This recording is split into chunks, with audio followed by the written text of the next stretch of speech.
Welcome back to the deep dive. Today, we're looking at something universal, fear. But maybe from a perspective you haven't really considered before. Definitely not the usual face your fears stuff. No, not at all. Our main source here is this pretty funny book that just came out. It's called The Lazy Person's Guide to Surviving Everything You're Afraid of. The author is Lazy Old Low, published May 2025. And we should probably say up front, right? This thing is pure satire. It's meant to be humorous. Oh, absolutely. Yeah. You have to read it with that lens. It's deliberately over the top. But the core idea, I gotta say, it kind of hits home. The book basically says fear is just exhausting. Like, it's this full-time job you don't get paid for, mostly involving, low-key panic while trying to watch Netflix. Right. And Low's whole angle isn't about conquering anything. Forget climbing Mount Everest. This is more about learning how to dodge fears like a pro with minimal effort and maximum sarcasm. Yeah, like lying at the bottom of the mountain, totally chilled, maybe with some chips. That's the vibe. Exactly. And it makes this point. You're not actually lazy. You're just being selectively efficient. It's not about productivity hacks. It's about dodging panic attacks, basically. So our mission today is to sort of unpack this satirical guide. Look at these lazy strategies for dealing with common fears. And see what funny, maybe even kind of insightful nuggets we can pull out. It's all about doing less strategically. So if you've ever felt just like overwhelmed by fear or the pressure to always be on, maybe this offers a different, slightly absurd perspective. Even if it's just for a laugh.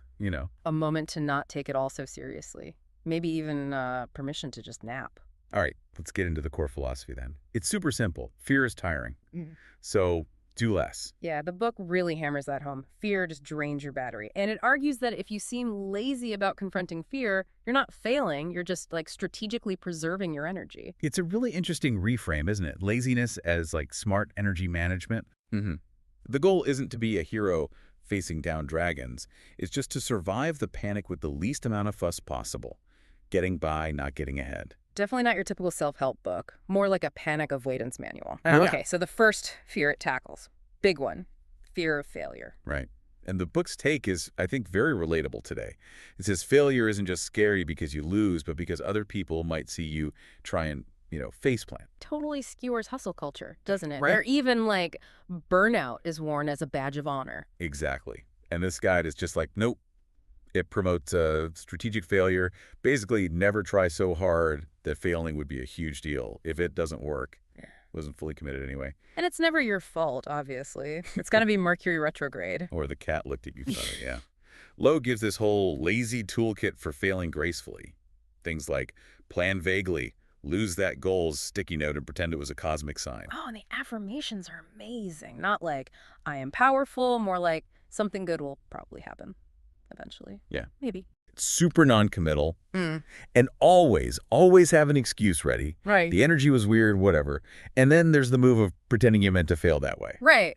Missed the deadline. Oh, I was challenging linear time concepts. Forgot to show up. Radical self-care. The core advice, just lower the stakes constantly. Right. Aim to simply not panic publicly. And the lazy wisdom wrap-up is, you can't fail if you never fully commit. Wow. Doesn't that just tap into the pressure cooker we live in? The idea of like strategic non-commitment. It's funny, but does it offer a weird kind of relief just thinking about it? It definitely highlights how absurd the pressure is. It's a sharp critique, wrapped in humor, for sure, of that constant need for perfection. Okay, next up, something I think pretty much everyone deals with, fear of rejection. Yeah, the book pulls no punches here. Rejection stinks. Waiting around for rejection, even worse. So the lazy genius move, according to Lowe, Let me guess. avoidance. Preemptive avoidance. Ghosting. Just disappear first. And not just for dating. The book says use it for, like, job interviews you suddenly regret, awkward group chats. Basically, any situation where rejection is a possibility. Vanish. And it frames ghosting as, get this, self-care. How does that logic work? Simple. Protects your energy. You can't be rejected if you're not actually there, right? Plus, think of the time saved. Not replying takes 0 seconds. Crafting a polite no. Maybe 3 whole seconds. Too much effort. And it feels kind of powerful doing absolutely nothing, just poof, gone. The lazy rejection survival kit is great too. Mute people instead of block. That's classy processing. Keep replies super vague. Let me get back to you on that. Use time zones as your shield. Oh, sorry. Must have been the middle of the night for you. And the ultimate move, Just don't reply at all. Become mysterious. People will assume you're either like super deep or just emotionally unavailable. Either way, you look kind of cool, apparently. And the lazy wisdom for this section. If you never open the message, they can't say you ignored them. Checkmate. That's just brilliantly absurd. Have you ever felt that urge, though, to just vanish from something you're dreading? Does that avoidance tactic, even as a joke, feel kind of tempting? Really shows how much energy we waste worrying about rejection. It's definitely a funny take on how uncomfortable vulnerability can be. Okay, let's tackle that little voice inside. The fear of not being good enough. Ah, yes. That constant background hum of not smart enough, not talented enough, not whatever enough. And the book hits you with this amazing truth bomb. You actually don't have to be good enough. Your only job. Yeah. Just show up. Preferably, it suggests, in sweatpants. Right. It calls excellence a myth. Says even the super successful people probably feel like frauds deep down. They're just better at faking it. But you get to be lazily, authentically free. Which leads to strategic underachievement. Love that phrase. It's great. Stop trying to sprint. Just walk. Maybe crawl. Set the bar super low. Then, lower it again. Just existing is an achievement here. It gives examples like replying to emails with just noted, or calling a banana and peanut butter gourmet meal prep, or staying in the same job forever until you become institutional knowledge. Basically, too much hassle to replace, even if you don't do much. And the book's hot take on confidence. Total scam. What you really need, it says, is indifference. Yeah, the mantra is something like, I'm not great at this, but I'm here anyway. And that's framed as sustainable bravery, because you're not burning yourself out trying to be perfect. And if that not enough voice gets too loud, final lazy tip. Take a nap. Always take a nap. Guaranteed perspective reset, apparently. I mean, who hasn't felt that pressure? To always be improving, be better. Does setting the bar ridiculously low offer this weird, rebellious sense of relief from all that? Makes you question where the pressure even comes from. It really challenges that whole idea that your value is tied to how much you achieve. Okay, let's pivot. Fear of being judged. The social anxiety special. That feeling that everyone's watching your every move, waiting for you to mess up. But the book argues that's mostly in your head, because the big secret is everyone else is too busy worrying about themselves being judged. Exactly. It's like this giant feedback loop of anxiety where everyone thinks the spotlight is on them, but nobody's actually operating the spotlight. It calls it the spotlight fallacy. You're agonizing over a typo or saying something awkward or that tiny stain on your shirt. And they were probably scrolling Instagram or wondering if their shirt has a stain. Or, as the book suggests, maybe your boss on Zoom isn't even wearing pants. Who knows? So the advice is just embrace the cringe. Pretty much. Normalize awkwardness. Own it. It's relatable. The book quotes someone from Tumblr, supposedly. They laughed at me because I was different. I laughed at them because they think anyone is watching. That's perfect. Everyone's the main character in their own movie. You're just like background scenery and there's a blur, a random Wi-Fi signal. So the lazy survival strategy is just remind yourself they won't remember this. And if they do, honestly, they need a hobby. Then go do something gloriously average. The mini mantra for this one. You are not the center of their universe. They are. Do you worry about what people think? Does realizing they're probably just focused on themselves actually bring comfort? Or maybe a tiny bit of existential dread? It's definitely a funny way to try and dismantle a really common, draining worry. All right, let's talk money, or lack thereof, the fear of being broke.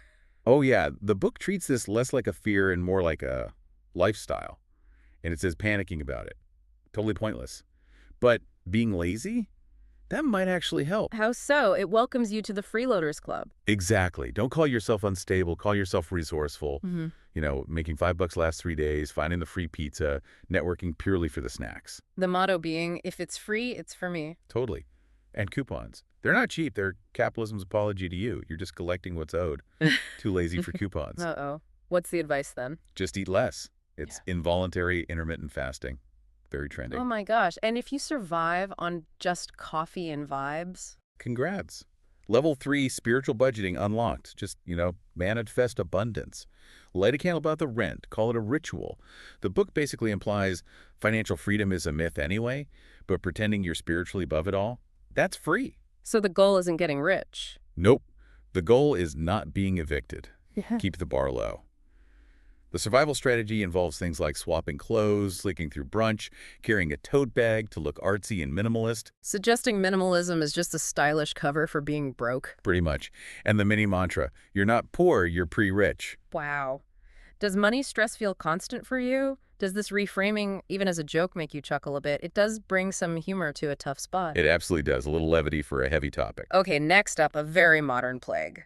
The fear of burnout. The book kind of assumes burnout is just the default state now. It asks, are you tired from doing too much or just tired from pretending to do too much? Either way, you're exhausted. Right.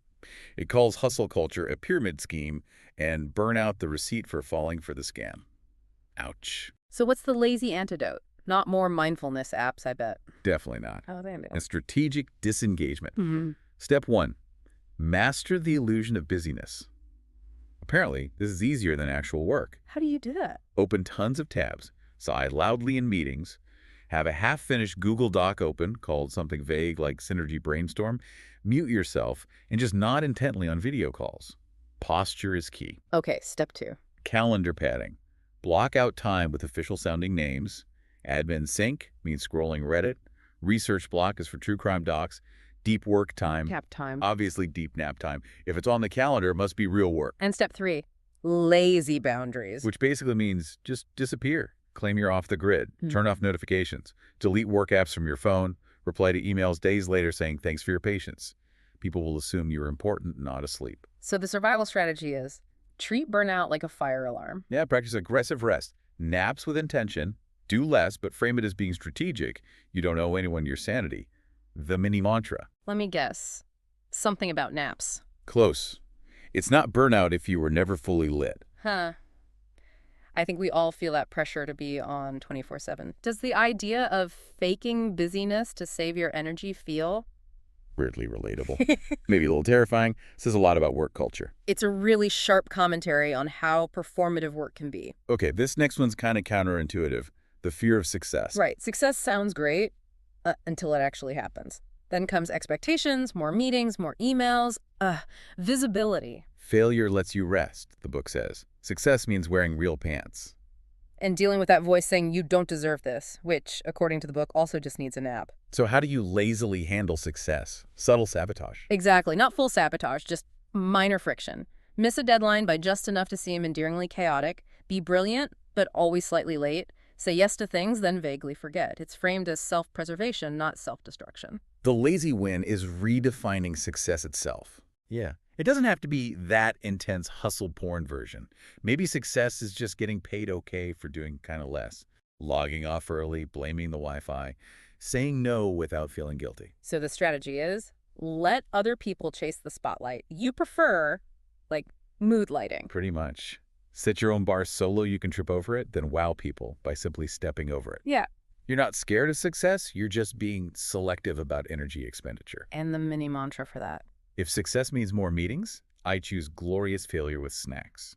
Have you ever felt that, though? Like subconsciously holding yourself back a bit? Does this lazy success idea feel strangely appealing? It really challenges what we think ambition means. It totally flips the script. Okay. Next, fear of conflict. Oh, the universal desire to just avoid awkwardness. The book says conflict is messy, draining, requires opinions. Yeah. Things the lazy person actively avoids. Suggests you'd probably fake a coma instead.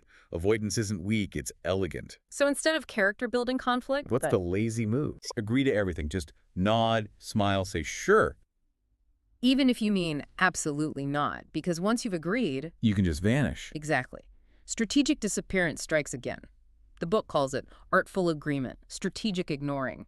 Learn phrases like, let's circle back, which means never. Sounds great. Means won't read it. I hear you means actively tuning out. But the other person feels heard, right? Yeah. Or you just float away peacefully. That's the idea. Avoid the messy fight and the resulting mental spiral. It's a win-win. Let them win the argument. You still have snacks.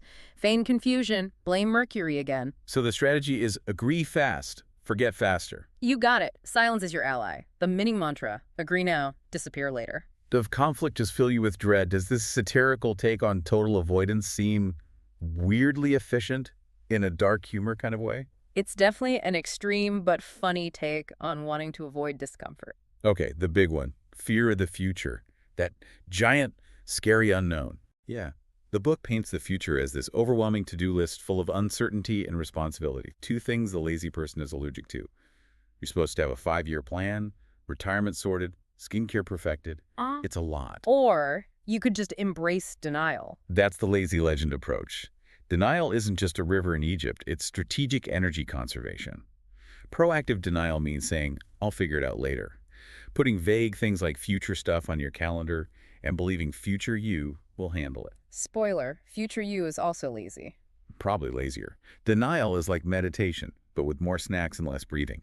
Just closing the laptop and saying, not today, future. So facing the unknown isn't about being ready. It's about being calm enough to nap through it. Worried about your career. Lie down. Health anxiety. Drink water, call it a day. Climate change. Used a tote bag once, job done. The lazy survival strategy involves emotional time travel, panic, then suppress. Basically. Make an eventually list. Keep telling yourself it all works out. Until it does. Or you forget the problem. The mini mantra. I don't fear the future, I just avoid it creatively. Does thinking about the future just feel like too much sometimes? Could this creative avoidance, even as satire, offer a strange kind of coping mechanism? It's a darkly funny look at how paralyzing future thinking can be. Okay, last one. FOMO. Fear of missing out. The curse of social media.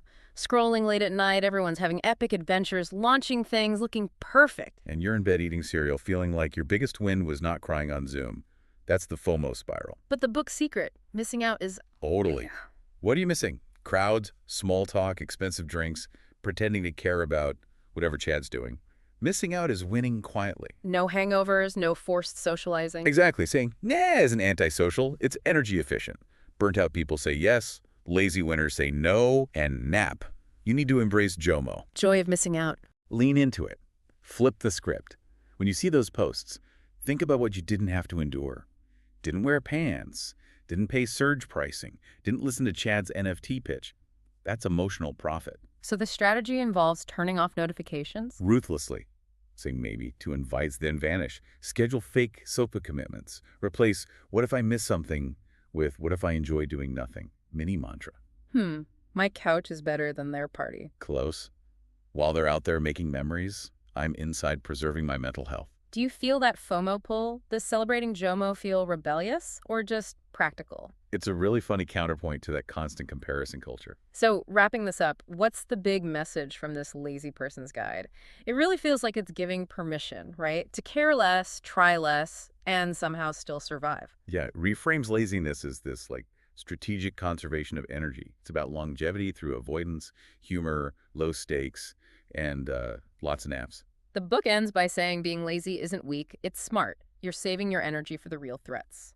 Like group projects, unexpected phone calls, the doorbell ringing. You're just being selective about what's worth your energy. And I thought this final point was actually kind of profound, under the jokes. Fear isn't the enemy, urgency is. The constant pressure to react now. Right. Maybe instead of always pushing harder, the answer is sometimes to just pull back. Not everything is a 5-alarm fire. Some things just need a shrug, a sigh, a snack. The final affirmation is pretty great, too. I'm brave enough to rest. I am strong enough to cancel. I'm wise enough to scroll past. It's surprisingly empowering in its own weird way. Hopefully this deep dive into this very funny book has given you maybe a moment of relief or just a different angle on all that pressure to do and achieve. It's definitely a refreshing change from the usual productivity gospel, that's for sure. So maybe something to think about. In a world that's always telling you to hustle, face every fear, what energy are you actually sacrificing? And could just a little bit of this lazy strategic disengagement, even just as a mindset, be, or maybe a radical act of self-preservation?